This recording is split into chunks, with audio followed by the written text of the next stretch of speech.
It's a particular honour to welcome Julian Leeser to launch this collection tonight. We're lucky here. We have a lot of wonderful people who come and speak to our audiences, but for a work like this that is very special, but also quite different from our normal Australian political history books, we wanted to find a very special, thoughtful person to launch it, and I can think of no better person than Julian Leeser. He's been a great friend of the Robert Menzies Institute. He spoke to our conference 2 years ago, just after October 7th, when we could have never imagined the sorts of anti-Semitic attacks that would befall this country and befall Jewish people across the world, and he spoke very strongly and passionately about those issues back then. But he has been someone who has been a great admirer and scholar of Menzies and of Australian liberalism. He served, before he entered politics, for quite some years as executive director of our sister organisation, the Menzies Research Centre, the independent think tank affiliated with the Liberal Party of Australia. So he knows the Menzies philosophy and how to put that into policies. He's been a senior executive at Australian Catholic University. He was an associate to Justice Ian Callanan of the High Court, but remarkably, at the age of just 21 in 1998, he was a delegate to the Constitutional Convention, and he was part of the No campaign, the No Republic team led by the Australians for a Constitutional Monarchy. He's been active in politics since he was just 16 years old, and I understand has been a campaigner in every single political campaign since then. I'm not going to ask his age, but I suspect that's been a few campaigns. He's a very busy person. He's a federal member of parliament in the North Shore of Sydney, so he's made a great effort to come here to be with us tonight in Melbourne.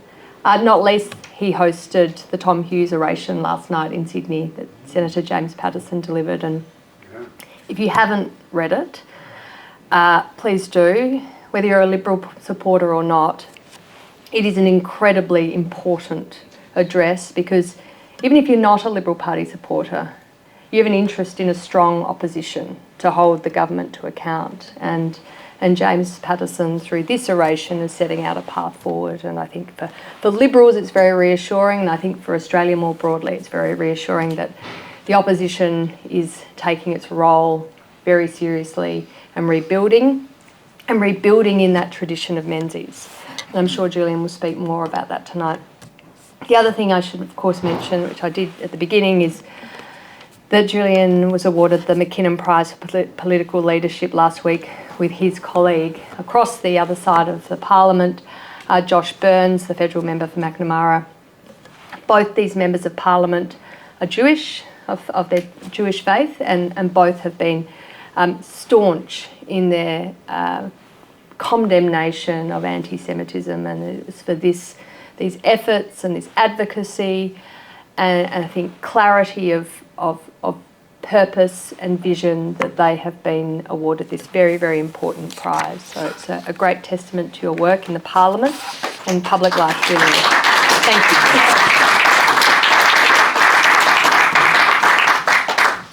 you. Well, thank you, Georgina. It is an honour and a privilege to address you this evening, and thank you particularly for the wonderful work that you do in burnishing the legacy of Robert Menzies, reminding all Australians about his importance, not only to the Liberal Party, but to universities, to the modern post-war Australia which we live in and which we love.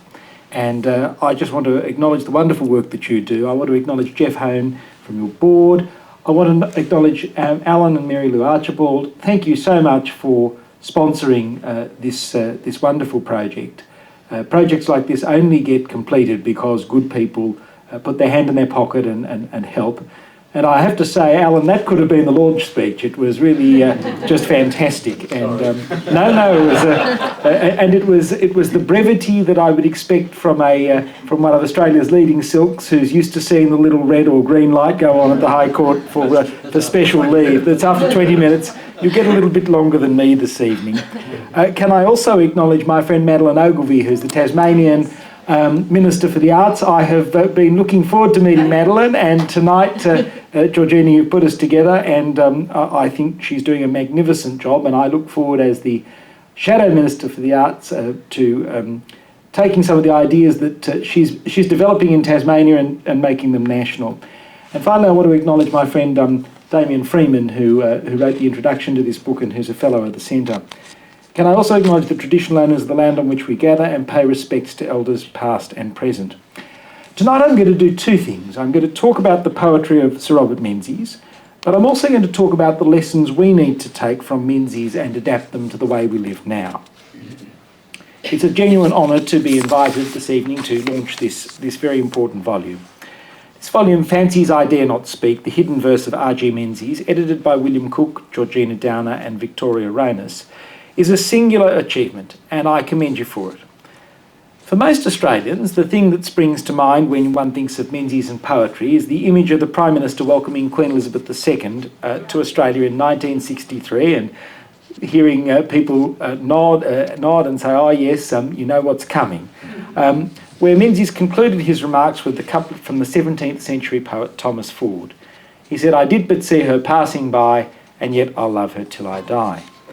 But as my friend Damien Freeman noted in his excellent introduction to this volume, the reality is that poetry was an important outlet for Menzies throughout his life, an outlet for frivolity, for the transcendent and for grief. Poetry played an important part throughout Menzies' life and in his career. Shortly after being admitted as a barrister in Victoria, when Menzies was attending the annual Victorian Bar Dinner as one of the most junior members of the bar, his knowledge of poetry helped him put himself in the good graces of the High Court. The story is told of how Menzies, the junior lawyer, only newly admitted, where another barrister was called upon to give a speech at the bar dinner welcoming Chief Justice Knox. The other barrister gave a rather poor and long-winded speech which had soured the mood.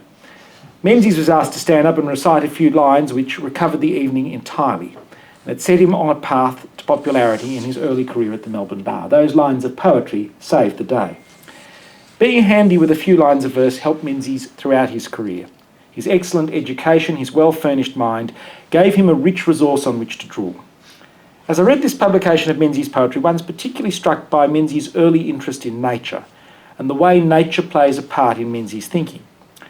It's interesting to me that while there's a poem about a football match, there's no poem about a love interest. But there is an interest in natural beauty. There are references to the Australian bush and to the gum trees and the rivers, all of which would have been familiar to Menzies growing up as a boy in the Mallee. There's a particular poem that I like that marks him out as a liberal from his student days, and that's a poem about the soul of hope. After speaking about the smug, self-complacent fools who oppose him, the poet speaks about never abandoning his ideal of freedom. He writes, so we march ever, our gaze before us, catching a glimpse of the stars it may be, dreaming the dream of a world that is better, seeing the vision of men that are free. Menzies was criticised for not serving in World War I, in my view unfairly so, given the sacrifice of his family. But the war influenced Menzies' poems, and as a university student in particular, there's a beautiful poem where he pays tribute to a fallen comrade, in memoriam, dedicated to Lieutenant J.R. Balfe. As Damien Freeman notes in his introduction, Menzies' knowledge of poems and his interest in poetry would not have been remarkable in his day. Menzies and his political rival Ben Chifley served on the Commonwealth Literary Council, and despite the fact that Chifley didn't have Menzies' formal education, Menzies always admired that Chifley was an autodidact, that he was remarkably well read. That Chifley enjoyed sharing discussions with Menzies about literary matters. Menzies wrote in 1914, as an Australian, I look forward to the day when Australian literature will take a very high place among the treasures of all time. That was a very serious Menzies, as Alan points out, writing as a young man. As Menzies got older, his poetry became more cheeky and irreverent. And I think Alan is right. There are moments in the House of Representatives where things can get tedious, and so it is rather good that Menzies had this outlet. A famous story is told that John Howard went to see Barry Cohen, the Labor Minister, in his nursing home towards the end of his life. And Howard asked Cohen what the nursing home was like, and Cohen said it was just like question time. It's clear in Menzies' later poems he's not taking himself terribly seriously. He used poetry as an outlet for fun, to share with colleagues, friends, rivals, and occasionally even journalists who'd been hard on him. The interest that Menzies has in poetry says something about the life of the mind. As a Liberal and as the Shadow Arts Minister, I think it's fundamental that Australians can engage in literary and artistic pursuits. The arts can hold up a mirror to our society and provide a moment of reflection on the current state of the world. But they also remind us of the good, the true and the beautiful. Engaging with the great poets of the Western canon should be the birthright of every Australian, because it's part of our foundational knowledge which helps build our civil society. A rounded liberal education, including some engagement with poetry, should include some engagement with poetry, just as it includes some engagement with Shakespeare's plays. Poetry is meant to be read aloud, and for a natural orator like Menzies, it was inevitable he'd be interested in poetry, because word choice was important to him, because the sound of words was important to him, and because the English language itself was important to him. In his 12th consecutive year as Prime Minister, Menzies spoke at a Commonwealth Club lunch in Adelaide, where the chairman of the club remarked on his success and extraordinary longevity as Prime Minister. Sir Robert responded, and I quote, "When the chairman said I must have forgotten what it was like to be opposition leader, he was mistaken. I remember some of the rules for getting out of opposition into government, but I'm keeping them to myself." I want to spend a few moments tonight reflecting on the rules that Sir Robert kept to himself at this place, some of which might be useful to where our party finds itself today. I joined the Liberal Party at age 16 in 1992. You can do the maths and work out my age. I wanted to play my part in removing a bad Labor government and making our country stronger. My first campaign as a candidate was for my local council. I was 19, I door-knocked my ward twice, and I was returned then as the youngest councillor in Australia. I've been involved in every election campaign ever since, but at the last election, as Susan Lee put it so succinctly, we weren't just beaten, we were smashed. Across the last two elections, we've lost more than 30 seats. There's a quote that encapsulates our situation. We're going through a period of political adversity. It'll be the best thing that ever happened to us. We shall fight back, we shall think back, get long views, summon our courage and stir our imagination. In that case, we shall win. Susan Lee spoke these words shortly after being elected as our leader. She was quoting Sir Robert Menzies in 1944. There's tremendous wisdom in these words. Success in politics hinges on the quality of our thoughts, on our courage and on our imagination. Getting the long view, to use Menzies' phrase, is about looking forward. It's about understanding where we've come from, but also the challenges Australia will face in years to come. And that means coming to grips with some of the extraordinary shifts that have shaped Australia over the last 3 decades, which have changed our country and which will influence our politics for years to come. In 1949, Menzies talked to a post-war Australia about the incipient dangers of socialism, about putting value into the pound and about ending petrol rationing. Those were the issues of his time, and they swept him to power with more than 50% of the primary vote. John Howard would have been laughed out of Parliament had he relitigated those issues in 1996 after a long period in opposition. The country had changed, and so his economic and policy platform changed too. In his own words, Howard spent a great deal of his political time listening. In the generation since John Howard came to power, the country has changed again, and it's changed radically. And once again, we find ourselves needing to listen deeply. We need to understand where Australians are coming from so that we can bring forward a policy platform that reflects their needs. Australia today is more educated, more urbanised and more diverse than it was a generation ago. Everything from the way we spend money to the way we consume information has changed. I want to draw a comparison between the landscape when John Howard came to power and the Australian of today, because there are stories hiding in our national data, and getting the long view means understanding the changes that can take a generation or more to manifest. Grand demographic, cultural and lifestyle shifts, which only become apparent through looking at multiple censuses and public policy data sets over 20 years, are reshaping our society today. The trends are slow, but they're profound. And I want to talk about 4 of them tonight. The way we learn, the way we work, the way we live, and the way we consume information. When Susan Lee calls on us to meet Australians where they are, I believe these are the types of changes she wants us to understand. It's a powerful call. Like John Howard, we need to listen more so that we can appreciate the implications for our society and the way these fundamental changes should shape and reshape our policy offering to the Australian people. One of the most profound shifts in our country in the last 30 years has been the way we educate our children. There are major demographic changes that have altered the shape of our country. It's a privilege, in my first speech as the Shadow Minister for Education, to be standing here at the Robert Menzies Institute at the University of Melbourne. Menzies was, as we all know, a true believer in education. In 1966, on these very grounds, Menzies was heckled by an angry student who wanted him to put more money into education. Menzies shot back, "No government has ever promoted education like I have. After listening to you, I can understand what vast amounts will still have to be spent." Menzies, whose own life had been transformed through scholarships and educational opportunities, promoted a liberal education through the universities as a public good that benefited the whole of Australian society. 2 years ago, Michael Wesley told this institute about the catalytic role that Menzies played in taking a marginalised and in many ways moribund university system in Australia and breathing into it a grand vision and ambition. He spoke about how Menzies' vision for the universities laid the foundations for the world-class education sector we see today. Menzies understood the transformative power of learning, and if we're to understand the Australian population today too, we need to appreciate how higher education has actually transformed our society. In 1996, the year John Howard was Prime Minister, 42% of the population aged 15 and over had one post-school qualification. By 2024, the proportion of Australians aged between 15 and 74 with post-school qualifications had jumped to 63%, from 42 to 63. In 1996, 10.8% of men and 10.1% of women had a bachelor's degree or higher. Today, that number's more than tripled, with 33% of Australians holding a bachelor's degree or above. And beneath that massive change is another social story about women's education. In 1996, similar proportions of men and women had degrees and slightly more men than women. But last year, 37% of women between the ages of 15 and 74 had a degree at the bachelor's level or higher, compared with 30% of men in the same bracket. If you drill down into the 25 to 34 age bracket, 41% of men but 54% of women have a bachelor's degree or higher. That's quite extraordinary. It's fair to say now that not only are Australians better educated in general, but that women are better educated than men. But that's not the end of the story.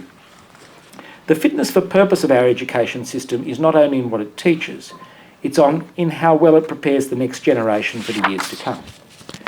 I'm a strong believer that students need to have a deep foundational knowledge to set them up for success and to help them understand the world around them.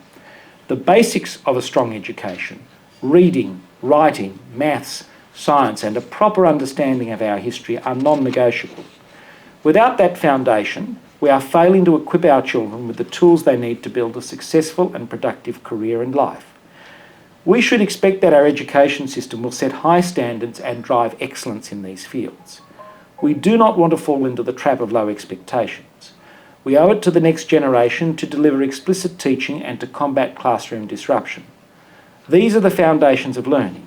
It's only when these foundations are right that we can properly prepare our children for the future. But school education is just the start of the journey. Foundations are meant to be built upon.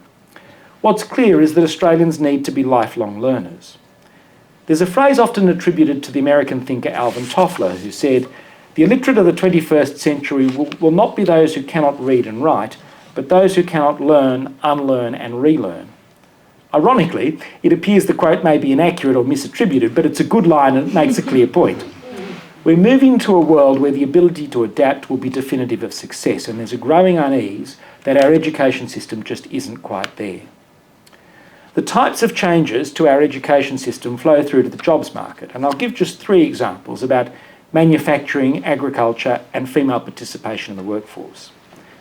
3 decades ago, manufacturing was the largest employing industry in Australia, accounting for 13.6% of total employment. By April last year, it had slipped to 7th, accounting for only 6.4% of total employment. In February 1994, 5% of the workforce was employed in agriculture, forestry and fishery, compared with 2.2% in February 2024. The movement of Australian workers away from agriculture and manufacturing has been sharp, and there's been a corresponding movement towards the services industries that prioritise knowledge and cognitive ability. The Grattan Institute wrote in June this year that 4 out of 5 Australian workers work in services reflecting the welcome move from manual and routine work to non-routine and so-called cognitive work. The 1996 Australian Social Trends Report also shows that the female participation rate has risen to more than 53%, and last month the female participation rate hit the record high of 63.5%. These are titanic shifts that have occurred in 30 years. In 2021, under our government, the National Skills Commission released a report on the state of Australia's skills now and into the future.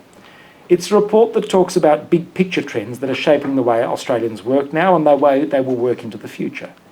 It spoke about the ageing population, the incorporation of computing into every aspect of our lives, the rise of automation, and of course AI, among other things. And it distilled these big picture trends into what it called the 4 Cs of the most in-demand skills that are shaping workplaces now and will shape them into the future: care, computing, cognitive ability, and communications. My sense is that even if people have never heard of the Skills Commission, or Jobs and Skills Australia as it's now known, Australians will know that their workplaces are changing, and that the skills they need today aren't necessarily the same ones they needed 5 years ago, or the same ones they'll need in 5 years' time. It links back to my earlier point about the way we learn. Success in the workplace in the 21st century will be driven by adaptability, not just skill set, which is an unnerving thought in its own right. There's an entrenched shift away from physical labour and manufacturing towards cognitive work, and that's been underway for some time. Whether we're equipped to cope will determine our prosperity in the years to come. The quality and substance of what we teach in our schools, our universities and our TAFEs will flow into workplaces and become the story of national productivity. As I said earlier, there's that nagging disquiet that the education system just may not be quite there. But the overriding point is this: these broader forces are reshaping our workplaces, and they are the concerns that are occupying Australian families today. It's a step change from the world of Robert Menzies, or John Howard, or even Tony Abbott for that matter. And like Australian workers themselves, our liberal philosophy must adapt, because it's a different market into which to communicate our political ideas. The third major change I want to talk about is the change in the population distribution and density, and what it means for our politics. Because over that same period from 1996 to today, our capital cities have grown. The growth not only in terms of raw numbers, but in terms of the proportion of the population. In 1996, 11.8 million people lived in our capital cities, and today that number is 17.2 million. Compared with the rest of the country in 1996, there were 6.4 million Australians living outside the capitals. By 2021, that had increased to 8.4%. In proportionate terms, our population growth has been uneven. 64.7% of Australians lived in capital cities in 1996, but by 2021 that number had increased to 67.2%. Reading those numbers aloud actually doesn't do justice to the scale of the change. On their own, the numbers are arid. But when you dive into them, they say something profound about the way Australians live now. Because it's not just that there are more people in our capital cities or that the population growth has been uneven. When you bring an extra 5.5 million people into the same 8 capitals, it changes something fundamental about the way we live. It means more Australians will be living in apartments and raising their families in them. It means that for an increasing number of Australians, cricket doesn't happen in the backyard, but the local park, and gardening happens in the balcony or in a common area. My sense is that the change we've seen to date is just the first step, and that the scale of apartment-based living is going to ramp up significantly over the years to come. It's incumbent on Liberals to understand the needs of people living and raising their families in apartments. If you go to a well-designed complex around dinner time as the sun sets, you'll sometimes feel the sense of community that can be built when these things are done well, with common areas that foster community. Even in my own electorate, in places like Epping and Hornsby, I've seen and felt it. When your physical home is smaller, the common communal amenities of our suburbs like parks, sporting and recreation and cultural spaces become so much more important. About 80 years ago, Churchill made an observation about buildings. During a debate about what form the rebuilding of the House of Commons might take after its destruction by the Germans, he said, "We shape our buildings and afterwards they shape us." And there's a truth in that. And it's the same with our communities. Our cities and our suburbs must be designed in ways that draw out from us and our children the best. A sense of openness, a sense of community, a sense of belonging and safety, and for there to be spaces to interact with our neighbours and for kids to play. To allow our children to be positively shaped by home and community spaces just as previous generations were. I believe that this challenge, amplifying the best aspects of the way we live, will be more pressing as the years roll by. But it's not the only challenge, because there are also changes in whether or not we own that property we call home and how much we pay for it. In 1996, the private rental market provided housing for approximately 20% of Australians. By 2019-2020, that number had increased to 26%. Over the same period, the pressure of servicing a loan had gone up. In 1996, around a third of mortgage holders were spending more than 30% of their disposable income on housing. Today, it's 44.5%, almost half their disposable income. More of our homes are rented, not owned, and for those who do make the leap to home ownership, and we want them and need them to make that leap, they're spending more of their money to pay for it. The fourth major challenge I want to talk about is the way we consume information. When I look at the social division on our streets, and I particularly look at Victoria, which has borne the brunt of an unrelenting protest movement, I see a country that is in serious danger of losing its shared story. When I look at the public square, I worry we're creating a society with fewer and fewer agreed facts that form the foundation on which we can build a cohesive national culture. I believe that this is in part reflective of a fractured and contested media landscape in which strong, trustworthy voices are no longer a mainstay. Growing up in my home, we had two newspapers delivered every day, one Fairfax and one News Limited. The radio station provided an hourly news bulletin, and in the evening we'd watch a commercial news program followed by the ABC, after which we'd turn off the TV and have a family discussion. The pattern of news consumption was not uncommon among Australian families. It meant, though, that people had a shared set of facts and stories which helped to bolster the life in common. All of that has changed, and it's had a serious effect on the Australian nation.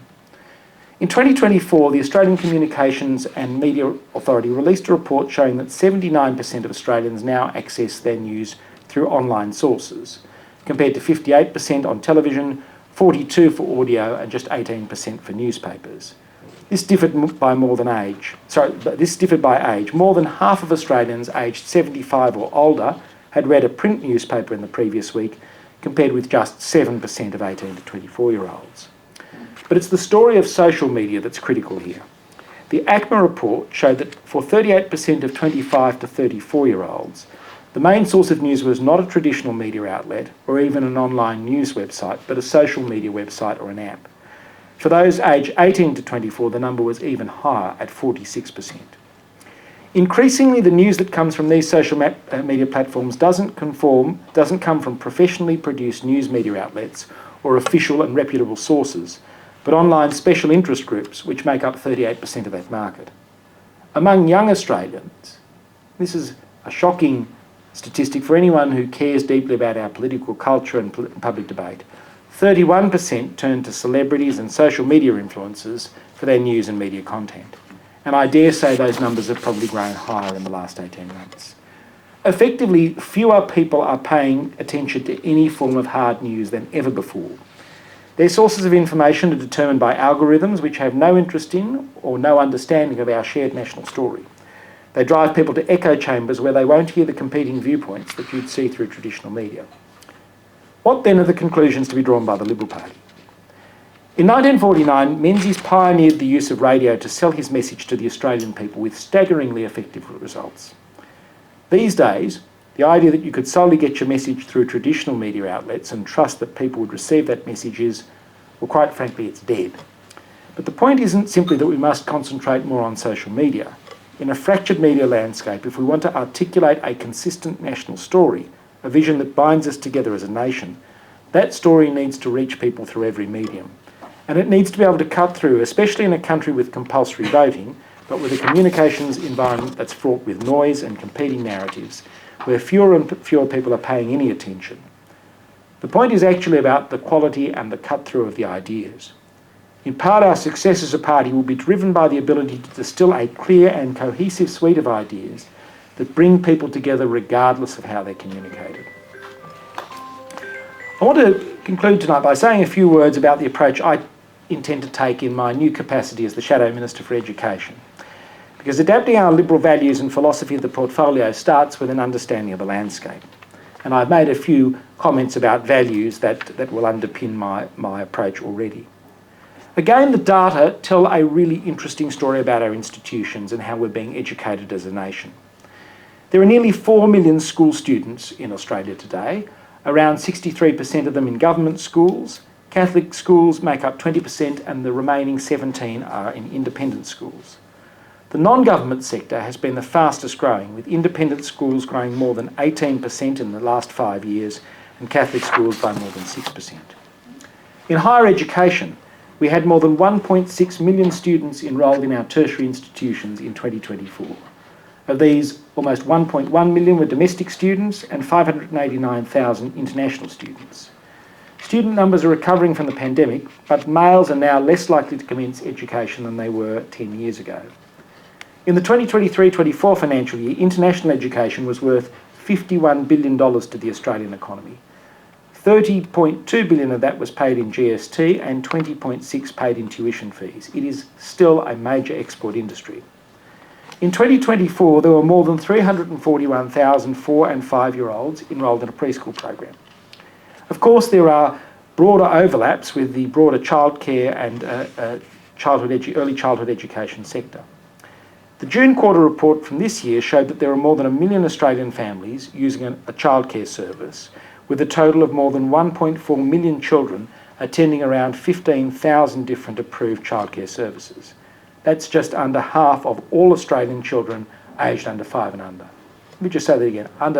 Just under half of all children aged under 5 or under are attending a childcare service in this country, or just over a third of children aged 12 or under. For those who use care, the majority attended centre-based daycare, but around 40% were outside school hours care and 5% in family daycare. What do these numbers mean for us as Australians? What do they mean for us as Liberals? Because again, there are stories in these figures. Take, for example, the extraordinary growth in Catholic and independent schools over the last 5 years. To me, that data shows that in our society, parents want choice and will make sacrifices to choose the option that's right for them. It is not my job to tell parents what is best for their children. They know what is best for their children. It is my job to make sure parents have a range of options so they can choose what is right for their family. The education system should be set up to allow parents to make that choice. My role is to ensure that whatever choice they make is a good choice, whether it's a Catholic, independent or government school. I need only look at my own electorate where we have outstanding government, Catholic and independent schools. As Shadow Minister for Education, you will never hear me attack our teachers. Australians love our schools. They know their teachers work hard and they care about our students deeply. They know that schools bring communities together. In Parliament just last week, I spoke about an event in my own electorate of Barara, the Cherrybrook Public School Passion Project evening, which showcased the hard work, research skills and dedication of the Year 5s and 6s. It was a demonstration of the best that can come out of our education system, but perhaps even more importantly, it was a wonderful community event. The data also shows how Australian families are working differently. The fact that more than 34% of children under 12 attend some sort of care highlights the size of the mismatch between schooling hours and the hours worked by Australian parents. If we want to make things easier for our families, we need policy settings that promote choice and instill faith in the quality and affordability of care, which plays such a crucial role in allowing parents to work. This too is a productivity story. And in the university sector, there's a story about the decline of male education, both in raw numbers and proportionate terms. In 2015, 168,000 young men started their higher education journey. By 2024, that number had dropped to 158,000, a drop of 10,000, even though our national population had increased by almost 3.4 million over the same period. These are trends we need to understand. What are the parts of our system that are not working? Because I want to be a shadow education minister who's there for parents, students and educators and against a system that is not working. Fittingly for an address at the Robert Menzies Institute, I started these remarks by harking back to Menzies' vision for Australia.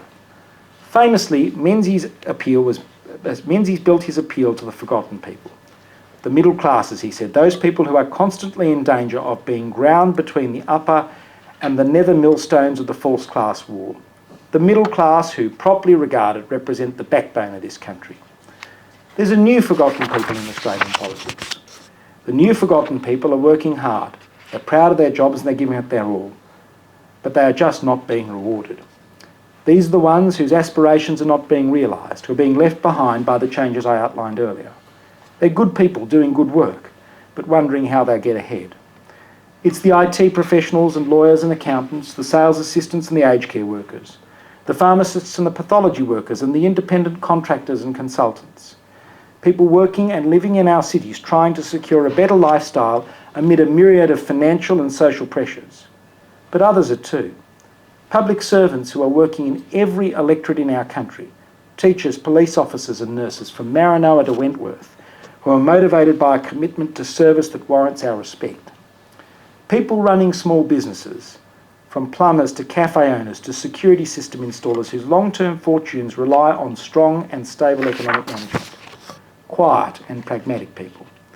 Families who worry that their streets aren't safe or that their education system isn't up to scratch or that their children's well-being is at risk online. Our policy development process is intended to tap into these things. In her address in the Press Club earlier this year, Susan Lee spoke about dealing with tech giants who peddle addictive technology and commoditise our kids. She spoke about the safety of women and children and dealing with family violence and coercive control. And she's spoken repeatedly about the burden of national debt that will impact our children and grandchildren and ultimately cost them in terms of opportunities and quality of life. These are issues that don't discriminate based on postcode or socioeconomic status. Unlike the government, which since the election has prioritised the bizarre and ultimately irrelevant diplomatic folly of Palestinian recognition, or who's tried to reduce transparency through changes to the FOI regime, or who's delayed the rollout of home care packages, these are issues which need to be understood and addressed for the benefit of all Australians. Because our role between now and the next election is not just to hold the government to account, but also to demonstrate to the Australian people that we understand where they're coming from and we are providing a real alternative based on our values. The reason these policy proposals, grounded in liberal values, are so important is because elections are a choice between alternatives.